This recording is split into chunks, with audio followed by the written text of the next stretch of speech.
All right, now that we have our rotational kinematics equations, remember that we're assuming here that alpha is a constant.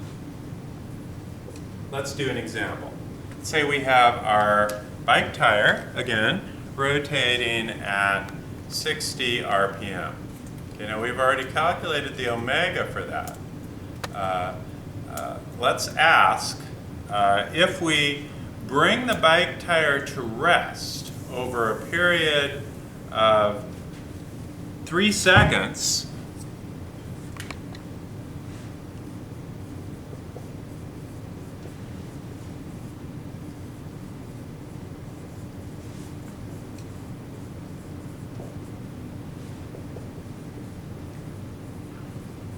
and so here we're assuming that we slow it down uniformly, okay, so that alpha is equal to a constant. So I'm applying then a constant braking torque.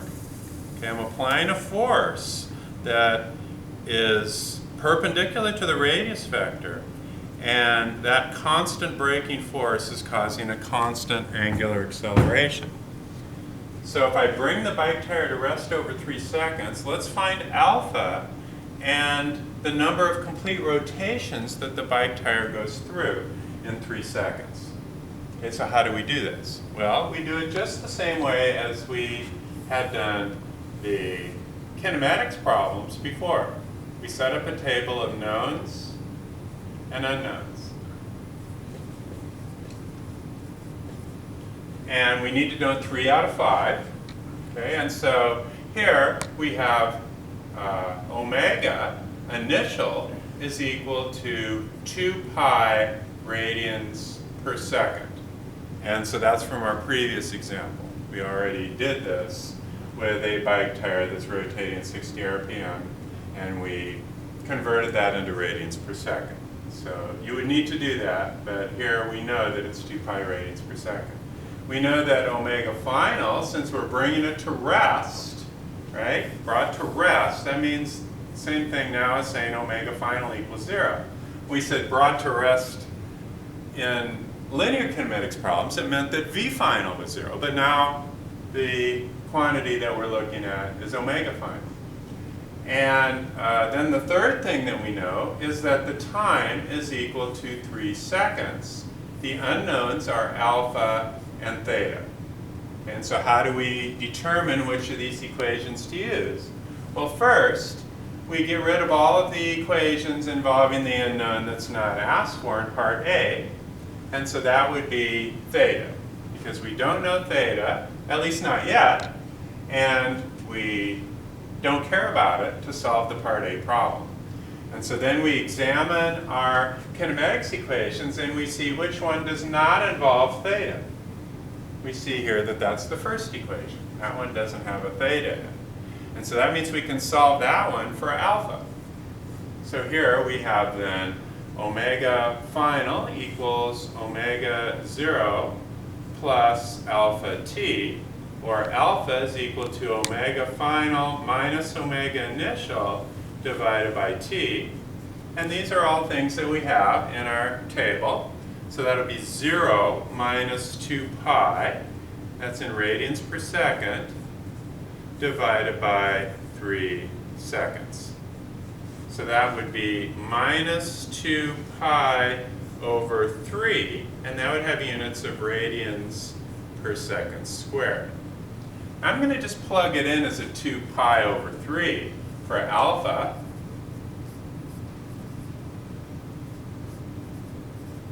Because sometimes the pi's are going to cancel out in our final result. And so that means that we don't necessarily want to crunch this down to a decimal too fast. Now, it doesn't make sense that it should be negative. Yes, because it's slowing down. And so if it's slowing down, omega is decreasing its spin rate, and so therefore alpha is negative, and so that's all good. Now, in the second part of the problem, we can use any equation we want to solve for theta. Now, how do we know that we're interested in theta? Well, because we're talking about complete rotations. So complete rotations, then, is just another unit for angular displacement. One complete rotation is 2 pi radians for one complete rotation. And so what we want to do here then is see how many complete rotations do we experience in 3 seconds. And so that's just the same thing as finding theta and then converting the units to rotations from radians. So let's do that. I have my choice here of equations to use, but usually if I can't choose the first one because the first one doesn't have theta in it, I go for the second one simply because that one is less algebraically complicated. And so for part B then, we can just say that theta is equal to 1/2 times omega naught, which is 2 pi radians per second, plus omega final, which is 0 times 3 seconds. All right, and so the 2's then will cancel, and so that would give me 3 pi radians. Okay, but we're not quite done because we want complete rotations in 3 seconds. We have 3 pi radians. So I think you can do this in your head. You know, the 2 pi radians is 1 revolution. 4 pi radians is 2 revolutions. And so 3 pi radians must be 1.5 revolutions. But let's just double check this because the numbers that you get on a quiz or an exam are not necessarily going to work out so neatly. And by the way, this stuff from chapters 9 and 10 will not appear until the midterm, so you don't need to worry about this for the quiz that's coming up on Thursday. All right, so here we've got 1 revolution for every 2 pi radians. So that gives us 3 pi divided by 2 pi, or 1.5 revolutions. All right, so that's not too bad. If you are able to do this kind of a kinematics problem, a linear kinematics problem, then you just have to gear up for what omega, theta, and alpha represent, and then you should be able to do the same thing using the same mathematical techniques as we used in linear kinematics problems. So let's do a second example. In the second example, let's assume that we have again a bike tire, and that we speed the bike tire up.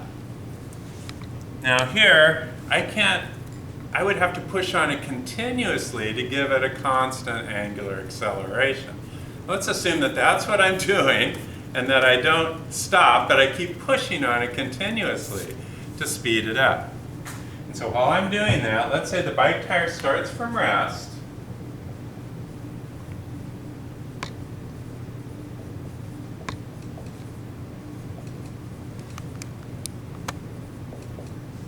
And then is accelerated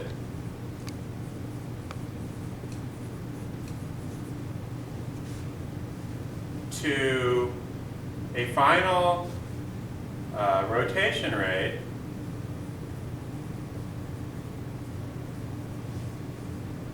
of 10 revolutions per second. In this process of accelerating,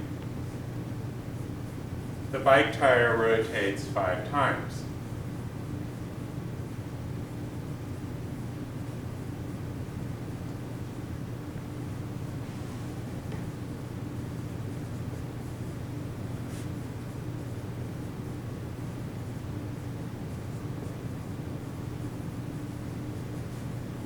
Let's find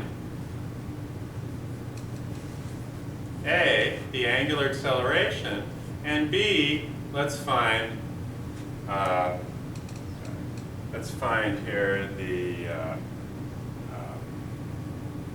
time that it takes, t, in order to experience this acceleration. Okay. Now, if I had asked you to solve for the time first, then you might have a problem with having to solve the quadratic equation. So I'm going to solve for alpha first, but let's just try to decide what it is that we know and what it is that we don't know. So here, omega initial is equal to 0. Omega final is 10 revolutions per second. So we have to convert that.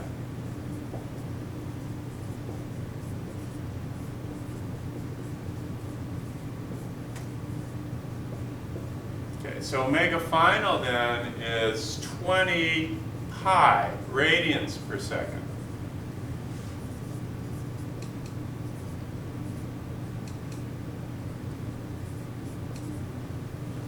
And we're also told that this acceleration process happens while the bike tire experiences 5 complete rotations.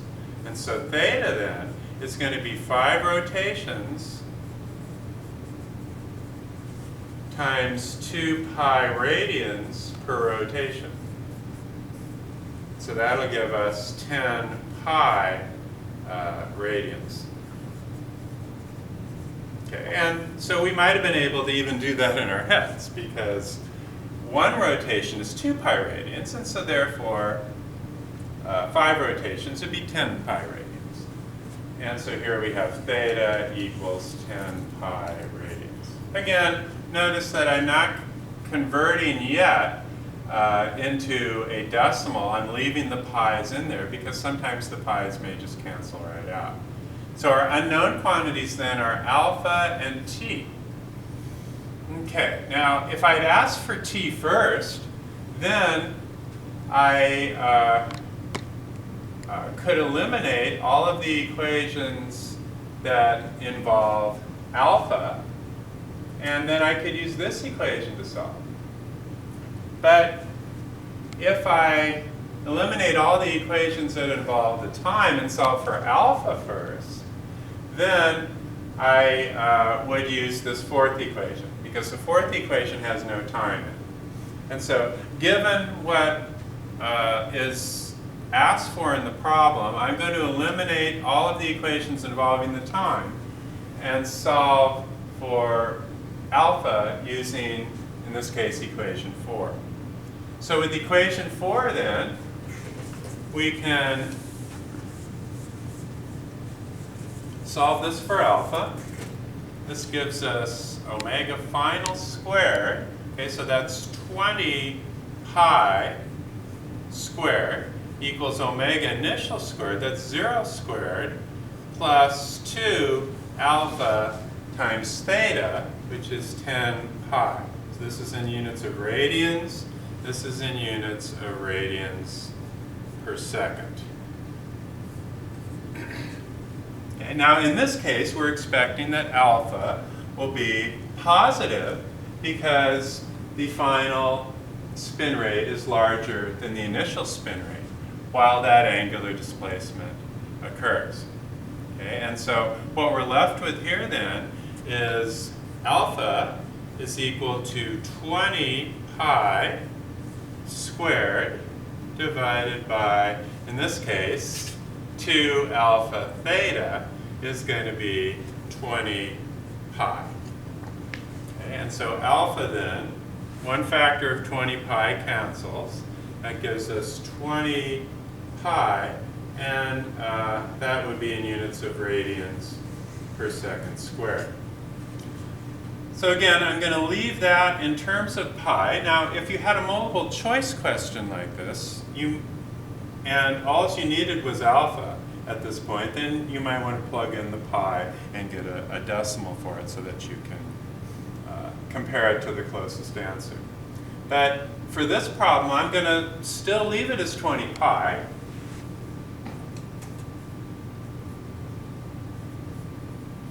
And now I'm going to go through and use whatever equation I think is the most convenient one to use to solve for the time.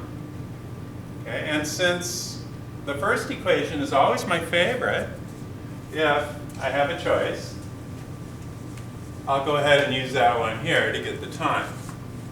Right, so this is the answer to part A for alpha. Then part B, we'll use the time from equation 1 is going to be omega final minus omega initial divided by alpha.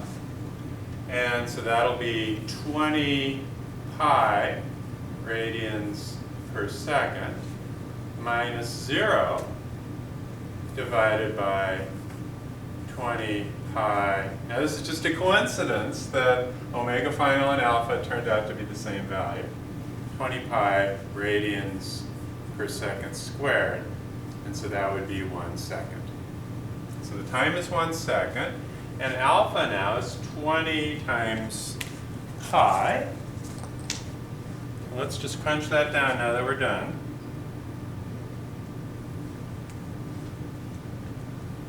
That gives us 60